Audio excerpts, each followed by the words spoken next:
American politics is made up of many individual stories, and that of Chasten Buttigieg is just one of them. Welcome to Delmarva Today. This is Don Rush. She is the husband of Pete Buttigieg, who sought the Democratic presidential nomination.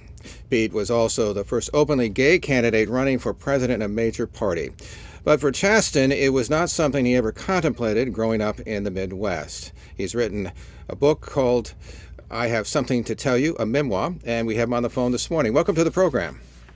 Hey, thanks for having me. How are you? Okay, so let me first of all, I want to ask you about what you make of the presidential politics. Obviously, we got the COVID stuff going on. We got debates going on. What have you've been on the front lines, in at least in terms of seeing this thing up front and personal. What do you make of all this?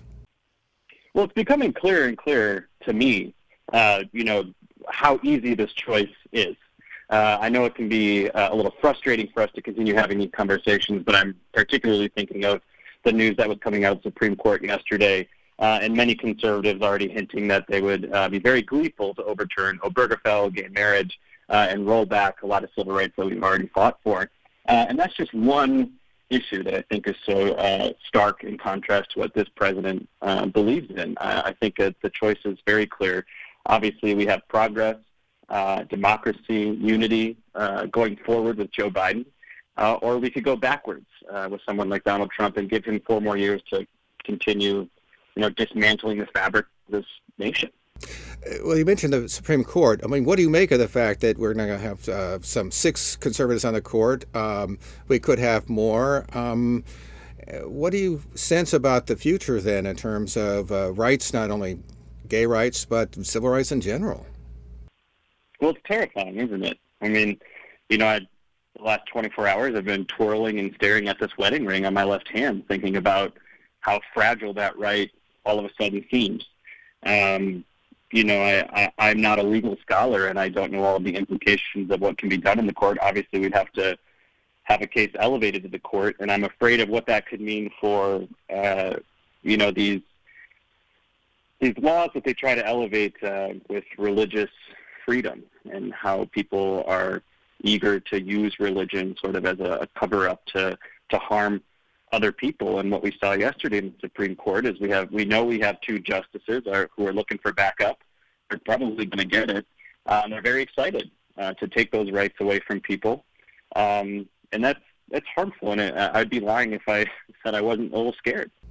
How do you square that with the fact that just over the last maybe 15 years or so, we've seen, for instance, the support for same-sex marriage go from a minority to a majority in this country? There seems to be a shift. Obviously, gays in the military, that's now gone. I mean, there seems to be certainly a majority shift going on, even though we have the court, at least some of the justices, expressing reservations about them.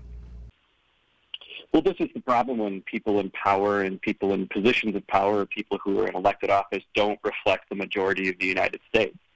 Like you said, the majority opinion has shifted on these issues, which is great because, times change and hearts change and people change. I've seen that in my own family, my own community, and people support this. People support these rights, and unfortunately, the people who either occupy that bench or occupy offices in Washington don't. And that's why it's so important that we all show up and vote, to vote these people out of office and make sure that Washington is actually reflective of the entire country. Finally, along these lines, Mitch McConnell, the Senate Majority Leader, obviously has been trying to fill the courts with certainly conservative judges as a backstop to change in general. How successful do you think that might be? In other words, we may have a majority in many instances, and we're going to be moving towards a minority as for whites in something like 2042. But you have these set of courts and so on the other end pushing back. Do you think that the future will just simply overwhelm them? Well, something I talk about in my book is always as a political spout.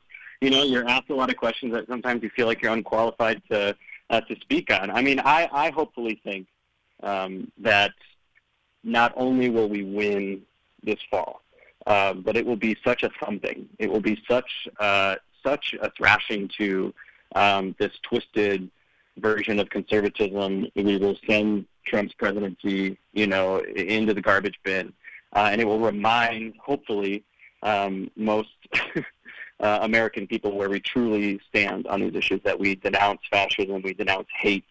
We truly believe that LGBTQ people are deserving of equality. We believe that Black Lives Matter. That is where our country is. And I hope that the win this fall shows people just that. I want to turn to your book and the area that you grew up in. I mean, it's rural. It's almost my gut response. It's backwater in the sense of fishing and all that kind of thing. Describe that area that you grew up in. Yeah, Traverse City has come a long way. It's the biggest city in northern Michigan, even though it's in northern lower Michigan, if that makes any sense to people outside of Michigan. It's pretty reliably purple, but I grew up just south of the city. I was in a 4-H family, so raised cows and, grew up outside. My dad was big into fishing and hunting and, driving four-wheelers. And my parents definitely valued playing in the mud over, hiding in your bedroom and reading. But we were also a family that was rooted in religion and tradition, like many people in that area. And like I talk about in the book, many of the values and lessons I was learning in a lot of those circles told me that in order to be an American or to be a man, it had to look a certain way. You had to be a certain type of person. It definitely couldn't be gay. And just a lot of those lessons that I was absorbing, either from church or from 4-H or in high school, was really starting to show me that I was maybe a twisted and broken person. And I truly thought that being gay there would be my end. How did you deal with that before you decided to finally come out, or at least certainly formally recognize that, hey, I am gay? How do you span that divide? Yeah, everyone's coming out story is different. And I sort of viewed coming out as relinquishing this monster that I felt was eating me from the inside. That unless I named it, it would kill me. I felt like the words had to be not only said but just screamed, from the rooftops. And I just knew that I would lose everything. That's what I told myself. That's what I thought. When I came out, I wrote my mom a letter and I handed it to her, and I had already packed a bag and I just left. Not just because I thought, my parents would be disappointed in me. My parents never told me, you're no son of mine, get the hell out of my house. It was a fear of embarrassment that I would never want my parents to have to face their church or their community or their friends and have to say the words, my son is gay. But there's so much hope in my parents' story and my family's story because, they called me home. They called me back. And they had all the hard conversations. And this is how we change people's hearts, is by not pushing them away and shunning them, by having those conversations and making them feel comfortable enough to have those conversations where they ask the hard questions. I explain my feelings and what is hurtful and what is helpful, because my parents loved me so much they wanted to get it right. And I think many people in this country want to get it right, but it's our job to help them get there too. I was going to ask you, what were those conversations like? Because they must be very difficult, given all the emotions that you must be feeling, even as you try to get the words out. Yeah, I remember some of those early conversations where, and I say all of this as, my mom and my dad are such staunch allies now, but I remember those early conversations where it was, I just don't understand why you would choose something like this. And I had to explain to them, the 18 years of turmoil that I went through inside, feeling like if I could do anything to change myself, and, how long it took me to realize that there was nothing that I could change, nothing needed to be changed. It wasn't something I chose. And I had to take them through my pain and my grief and answer a lot of questions that, sometimes it felt like there was no answer to, right? My parents wrapped their arms around me and said, we have no answers. We love you, and we know it's going to be really hard. I've had, those types of conversations out on the campaign trail where voters have been honest about not always being supportive of LGBTQ equality. But, in that moment, you can make a choice to say, well, screw you, get out of here. How dare you not be on the right side of history? Or you can say, I'm so glad you're here. Thank you for being here. Thank you for helping move this country forward. We can either bring people in and build them up and make them feel bigger by being bigger-hearted, or we can make them feel smaller and push them back into the arms of hateful people like Donald Trump. Describe, by the way, for me, your own experience in school, because it's an experience that some people have never had, and it's something I think that, it's something that that I think needs to be heard. Yeah, and my hope is that this book kind of helps other people feel a little less alone and maybe a little more seen as well. I remember after high school, in college, sort of making friends with some people I went to high school with, and we weren't friends in high school, but people reveling about football nights and parties and ragers and, who did what and who kissed who and who went where. And I remember thinking, this was not my experience at all. I don't remember this. I never had that opportunity in high school. I was deeply closeted. It's sort of comical how I tried to force myself into this character that I thought would appease most people. I was on the bowling team, but I was also in 4-H. I was in theater, but I was also a big nerd. Didn't have a lot of friends. I hid a lot in the theater department. My theater teacher sort of let me hide and eat my lunch in there.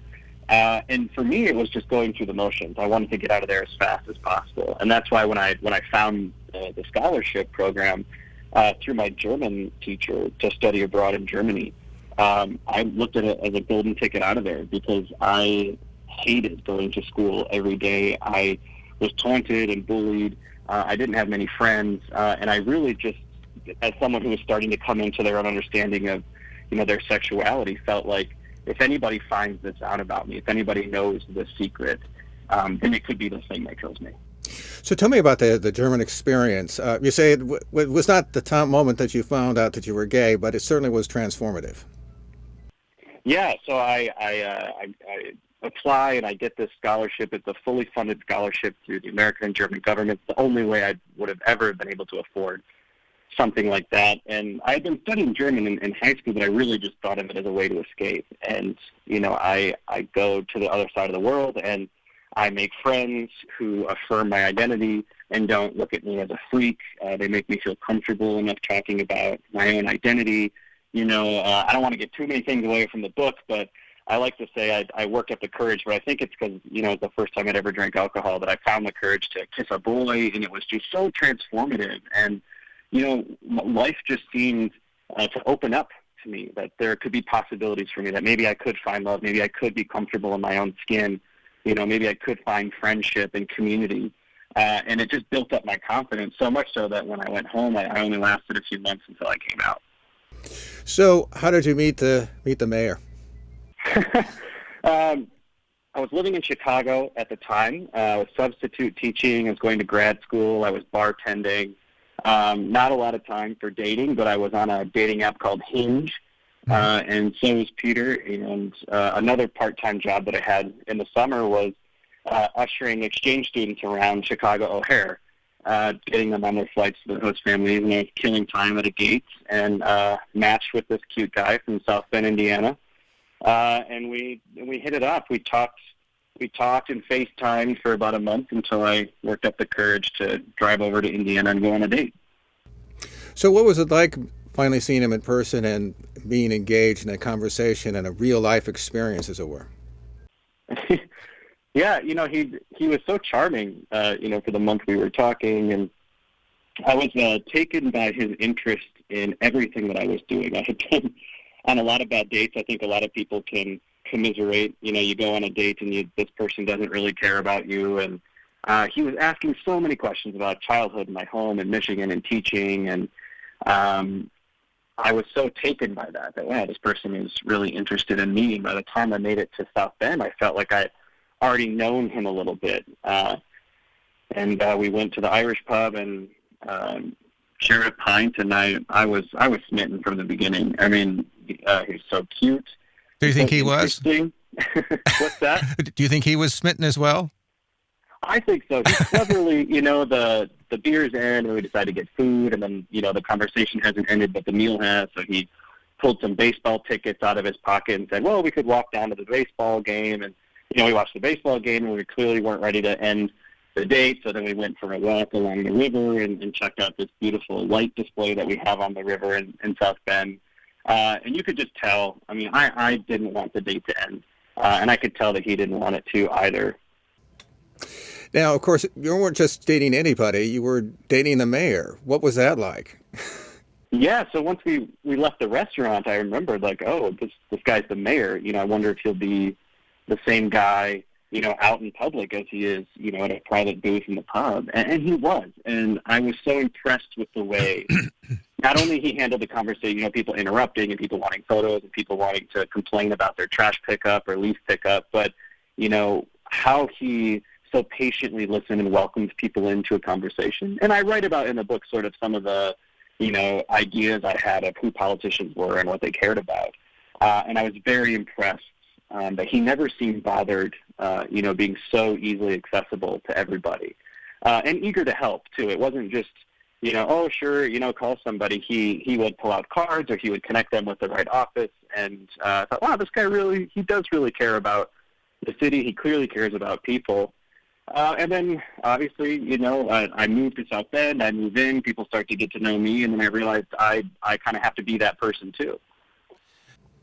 So, of course, there's a major decision, which is to run for president. Who made it? What was that discussion like? Because you're moving not just from mayoral politics. That's the NFL. Yeah, I remember I was in the bedroom. I was folding laundry. He comes home, or decompressing about our days. He mentions, hey, some advisors and the team are thinking about, this idea that maybe we launch an exploratory committee, maybe we can help change the conversation on national politics. And I remember just folding the laundry and kind of giving him one eyebrow and all right, well, sure, go for it. Because I had no idea. I had no idea what it was like to run for president or what that would mean for me or my family. And so I was just encouraging. I love him dearly, and I think he's one of the most talented, brilliant political minds in this country. And so I just encouraged him to keep having those conversations, and we went from there. And then, obviously the snowball picked up speed rolling downhill, and it blew up. So what was it like when you finally got into this thing, and were there any surprises in terms of the campaign and how it was carried out and how people related to you and to Pete? Yeah, I really never thought growing up that I would get to be this person. And in the book, I kind of go through a lot of the ups and downs of the campaign, but also finding strength in my own story. Pete and I have very different stories or paths that led us to one another. And, I ran away from home, and it took me 5 years to finish school in 3 different colleges, and I've got a mountain of student debt. And, I had a pretty impressive amount of medical debt when I didn't have health insurance after I left my job at Starbucks. I have all these things that happened to me along the way. And then I go out there on the campaign trail, and I feel like I have to hide all of them. Because we grow up in a country that tells us, if we have student debt, if we have medical debt, if we haven't figured it all out yet right away, that we are somehow broken and weaker people. And I realized the more I opened up about those things on the campaign trail, the more people felt a connection, not only to me, but to the campaign. Like, oh, this guy gets it. He understands what it's like, to go through some of these things. And so I changed my approach on the campaign trail quite drastically. And I started throwing things out there that I thought I would never talk about, that I would always have to hide, because it's so important that people see themselves reflected in the people that they're electing, right? Especially to the highest office in the country. And I just wanted people to feel so connected, not only connected, but seen and heard and understood. And that's why I left teaching and I went on the campaign trail full time and spent most of the campaign away from Peter. As a surrogate, crisscrossing the country and trying to have as many of those conversations as possible. By the way, were you surprised, and I think you mentioned in the book, the kind of passion that you saw in people? You mentioned, I think, that you were surprised that people would give money when, you would struggle to pay something for $25, for a cup of coffee, as it were. Were you surprised at that passion? Yeah, I mean, like I mentioned in the book, when I was working in Chicago and, my boyfriend had up and left me and I was paying 2 rents and I was working 4 jobs and going to grad school. And I remember thinking, like, I don't think I would ever donate $20 to a campaign. When you're trying to make it all add up and you're buying groceries and paying for your utilities. And then you'd meet these people who are just so engaged and so alive, even people who would donate $1. I spent a lot of time on the phone calling people who donated, and I would try to spend more time calling the people who donated $1 or $2, than the people who maxed out at 2,800, because there was something on the line for them too, and they still wanted to be part of it, and $1 was what they could give, and so I'd call these folks and we'd have these conversations just about what's at stake, and I would find that we had so much in common. But I was continuously surprised, not only at the energy, the people, but also the goodness of America, the people who are out there doing the hard work every day, who, aren't in the news. We don't talk about the good stuff very often. And that it just inspired me every day along the way. Now, you were described as the great humanizer for Pete. What was your reaction to that, and what does that mean? Yeah, journalists love to write these stories. The spouse humanizes the candidate as if the candidate is some sort of robot or elephant. Sometimes I took umbrage to that. Pete is an extremely deeply loving, compassionate person. Surely someone as loud and boisterous and energized as I am wouldn't have married someone who wasn't. But it was hard sometimes to see people write things like that, because he was expected to be a candidate for everybody and have every answer, have it all figured out, be everything, be everywhere. And, I spent most of my time in LGBTQ centers. I visited with homeless service providers, focused a lot on the arts and education. I kind of had 4 pools I was continuously doing the work in, but Pete kind of had to be everything for everyone. And it was hard for me to be able to, go out there and do a very specific work and watch him try to do everything, be everything. But also the spouse sort of is expected to be everything and nothing, right? Talk about this in the book. You should always be on, always be well-read. I had to read all of his policies in every interview because I never wanted to speak out of turn or make news or say something he hasn't said. But you're also not supposed to be in the spotlight. You're expected to sort of fill in all the gaps and go where he can't. I think I, reshaped and redefined that role a little bit. I didn't really agree with some of the boundaries that people were trying to set up for me. But when you're out there, I don't have to be the one talking about, foreign policy or taxes or the Supreme Court. I can go out there and talk about the person that I love so much and why I love him so much. And I think people think that is humanizing, because Pete can't be the one to go up there and say, I'm a very good husband. I'm very loving and very giving, and I love my family. Like, I'm the one who gets to say those types of things. And so it's sort of an unfair advantage, right? He's not allowed to talk about his strengths and really, in many ways. And I got to do that. I love doing that, though. I like bragging about the person I love. As a matter of fact, one of the things that you say is that in terms of your own personal presence, you talk about that you're conscious of the fact that you can't be too gay, too masculine, too feminine, too serious, too casual, too mysterious, that in the present, in that moment when you're dealing with whether it's voters or other folks, that you have to put on, I don't know if it's a persona, or you're at least very aware of the impact that you're having immediately on other people. Which is something we don't usually do. I thought I had to put on a persona, right? Who am I supposed to be in this space? What am I supposed to wear? What am I supposed to say? What am I supposed to focus on?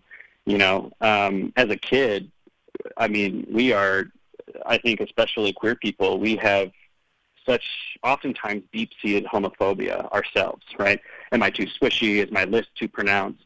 Will people know? Am I too forthcoming? Right? And even out on the trail, I was so conscious at first of what I looked like, what I sounded like, and I realized very quickly I would not be successful if I was so worried about what I looked like and sounded like and was to other people, that the only thing I can be, the only person I can be, is myself. And some people liked it, some people didn't. You know, it was very comical to work a rope line at the same event, have some people tell you, go home, hide, stop kissing him on stage, you know, let him win this thing and stop reminding America that you're gay. And then I'd have other people at the same event, you know, say, you're gay, live into it, lean into it, you know, just be yourself. And, you know, you're thinking, I am myself. This is who I am. I'm not going to hide it. I'm not going to cover it up. Because, like I said earlier, people just want to see themselves reflected in the campaign. And I think, you know, some of the criticisms of not being gay enough is so silly that that's just such a small, very small portion of, you know, very loud people online. The people who would come to events and just break down in tears at the sight of Pete, that they, you know, they lost their family and they lost their friends, and they never thought they would live in a country where a person like Pete could not only run for president, but be so successful. And that was enough to them. By the way, just briefly, I want to ask you about Mike Pence, vice president. You actually encountered him. What was that like? I mean, because you saw Pete like talking to him and doing business. Yeah, and I had to learn very quickly as a political spouse, right? Again, the whole everything and nothing conversation. There is a time and a place for your disapproval, for your commentary. And as much as I have watched what Mike Pence was doing in Indiana, especially related to the Religious Freedom Restoration Act, you know, basically putting a target on the backs of LGBTQ people in Indiana, a very harmful, bigoted governor, I would watch my husband work with him and understand that my commentary is not important right now. Just briefly, are you optimistic about the future? Oh, absolutely. The thing is, you know, if you spend all day on the news or spend all day on social media, it is such a dark place. You know, it's like a bloodbath every day, and there's a reason why, because when you get outraged and you get angry, you stick around more, and people make money off of you being angry.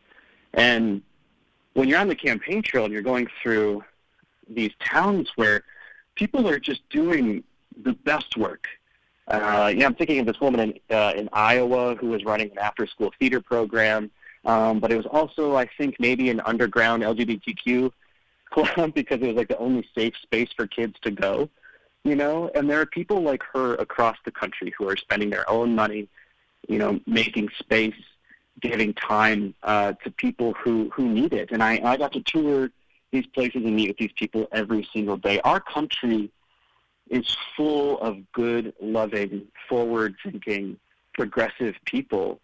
We just don't get to hear about them enough because they're doing good things, and much of our media focuses on the bad things.